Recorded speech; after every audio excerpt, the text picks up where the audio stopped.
Welcome everybody to the drivers' press conference ahead of the FIA Formula One Chinese Grand Prix.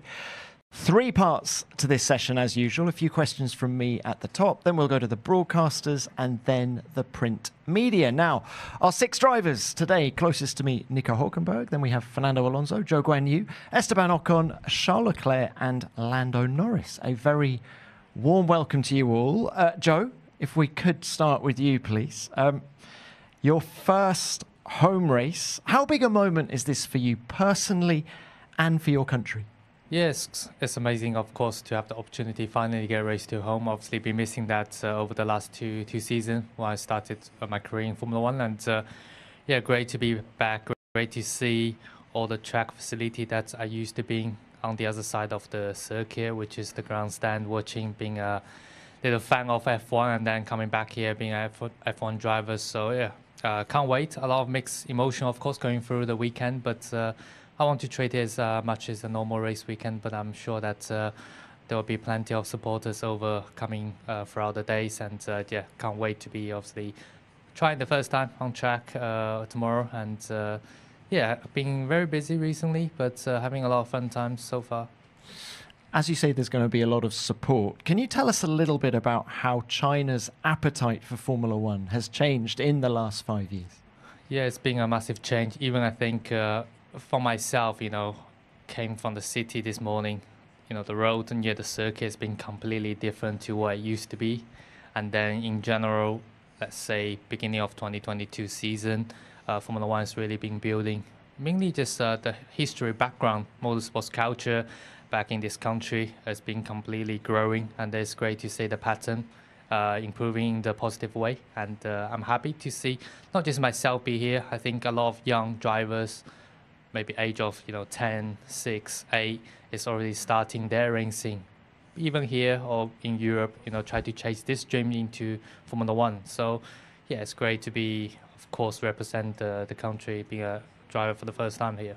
And how confident are you of scoring your first points of the season here at home? Of course, 2 opportunities this weekend. Spring race format, it sounds very interesting, even though it's not a lot of practice after being obviously missing a few years and come back straight 1 session. But I'm sure, we have the potential. I think the racecraft is being reasonably okay. And from my side, I think there's parts to be improving. Get a bit more cleaner Friday, get prepared, ready for the qualifying sessions. And points is definitely there to take. But as we saw, it's very, let's say, complex pack. The midfield battle is super tight between all the cars. So we just make sure all the details correct and take the opportunities if there's. All right, best of luck this weekend. Thank you, Zhou. Fernando, if we could come to you now. Many congratulations, signed and sealed with Aston Martin. Just how easy a decision was it for you to remain with the team for 2025 and beyond? Well, thanks, first of all. And yeah, I mean, it's never an easy time when you have to make some decisions, especially right now for me, is probably my last contract. So yeah, I wanted to make sure that it was the right decision. First of all, to keep racing in Formula One and to have the strength and the motivation to keep racing for a few more years from my side. And then after that, just making sure that the team has the targets and the goals for the next few years to be ambitious and to try to keep getting better and better. So yeah, it was, I think, a very happy decision for me. I'm obviously extremely proud to represent Aston Martin for the next few years. We started the journey last year and in a very good way, and we keep on working. So yeah, extremely proud, happy, and let's see what we can do. Well, what is it about the team's future that excites you the most? I think the new regulations in 2026 is going to be a possibility for everyone to mix the cars a little bit and have an opportunity. Obviously, we will be with Honda. We will be the only team with the power unit from Honda, which obviously it is a little bit different than being a customer engine now with Mercedes. So hopefully we have a little bit of an improvement there. Also, I think with Aramco, the biofuels and sustainability that will come into 2026, maybe we have a little bit of an opportunity there as well. And the team is just getting better and better. New facilities, new campus, new wind tunnel coming this summer. So yeah, there are a lot of things in place to be a very powerful team in the future, and I wanted to be part of it. The timing of the announcement caught some people by surprise. Was it important for you to get the deal done early? No, not really. I think we just sat together after Japan, and yeah, we arrived to a conclusion. An agreement was reached in 1 or 2 days. So it was very, very simple.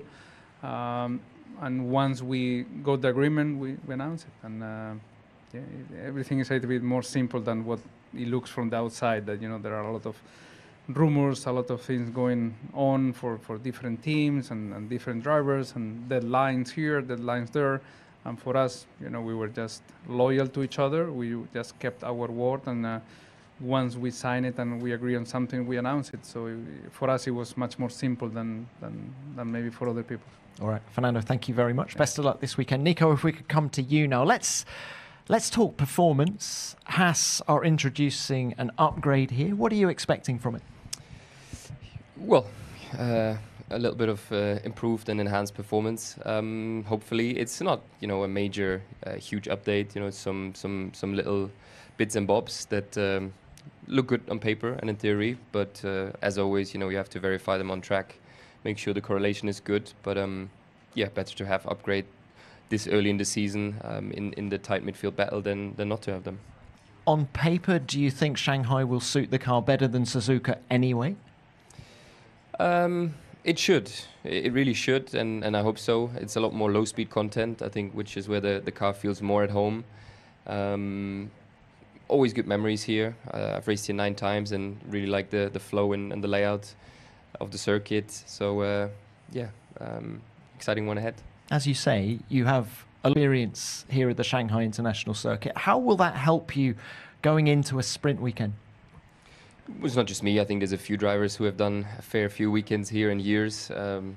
Some more, some less. But yeah, personally, I'm quite excited. Less practice sessions obviously always kind of presents more opportunity maybe for more chances. But we have to make sure that we get it right ourselves. Obviously, everyone is in the same situation there. But feel quite okay going into this weekend with just the 1 hour practice.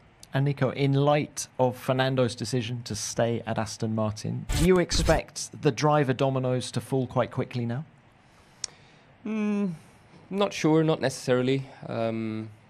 It's always difficult to foresee that and to predict. For some, it might move quite quickly. For some, maybe not. But it's definitely a very interesting situation right now. The driver market is very dynamic, very fluid, and I'm sure all the drivers with no contract for 2025 are pretty busy right now, having lots of conversations, checking options, and trying to obviously fix the future.